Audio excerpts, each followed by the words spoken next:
you're a business owner, there are a million things that you can do. One of the best frameworks that I've thought of is how to determine what I need to be working on. And so I think about like this: what I'm bad at can absolutely crush my business. It's going to kill my business. It's going to suffocate it. My business will stop growing, might go out of business because the things that I'm bad at, I'm absolutely terrible. What I'm good at will slow my business's growth down, right? So if I'm good at sales or operations, there's someone better than me. The Peter Principle applies to business owners too. There's only so much you can grow. There's only so many things that you can actually do before the Peter Principle comes into play. If you were to swap out and be the CEO of Apple or Google or Tesla or whatever it might be, you would probably fail. You'd probably be a terrible failure, because the Peter Principle would be in play then. As a small business owner, that at some point becomes the issue too. So you need to stop going, okay, I'm going to conquer the world. You need to sit back and go, what am I bad at? And assume it's worse than I think it is. What am I good at? I'm not as great as I think I am. And then get rid of the things that you're bad at as fast as you can. Now, you might not have money for that. You might not have the ability to hire. You can't find someone. Look to tech, look to VAs, go and find a tool that might can alleviate some of your problems, or someone overseas who you can afford to hire right now to come in to do those things for you. Or if they can't do those things, maybe they can do the mundane task, right? So respond to emails, scheduling, stuff like that. Something that any person can do. There are tasks, there are tools and people right now you can afford and you can hire that can do those things.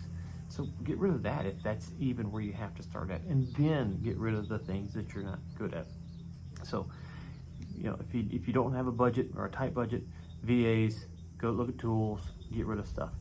If you have a budget, get rid of the things that you're not really good at and you don't want to do. Then, as you grow, eventually replace yourself with the things that you're great at, or think you're great at, or you're good at, right? What happens is people go, I'm great at sales, but I don't want to do that anymore. I want to go focus on operations, because the business has been built around your skill set.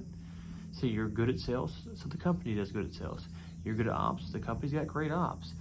But that's hindering the growth, right? So you need to get rid of the things that you are not good at. So if you're good at sales, but your ops aren't great, well, if you replace yourself in sales and focus on ops, that's a problem, because you're not good at that already. You know that, and it's okay. It's okay. So you know what? I need an ops person to come solve these issues for me.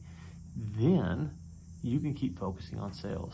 And once you've covered the cost of your ops person and you're making money and everything's profitable and the processes have been streamlined, then maybe it's finances, or maybe it's something else. And then the last thing you replace yourself is where you are good at. So if it's sales in this case, the last person you hire is a salesperson. You're already decent there. You're already good there. Then the goal is to be the problem solver. The ultimate goal is, if you're going to build a sellable business, is to be the problem solver. This is the status which buyers like. They like to work with people who can solve problems, A, because they've solved a bunch in the business, and then B, they can step in and be the problem solver. If they have to step in and be the ops manager, the salesperson, the finance person, all of these things, they're not excited. They're not interested anymore in doing that. And so you need to make sure that the last thing that you replace is a problem solver. And that goes back to the Peter Principle, which is, at some point, the problems you can't solve. So either A, you have to hire someone at that point who's better at solving problems than you are, or B, you go, you know what? I like where the company's at. I've got a good fleshed out company. I don't have to do everything myself anymore. I've got a salesperson, an ops person, I've got a CFO.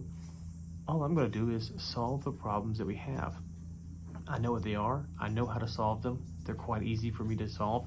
And I'm just going to enjoy this business. That's how you can build a sellable company, just by following those simple principles right there.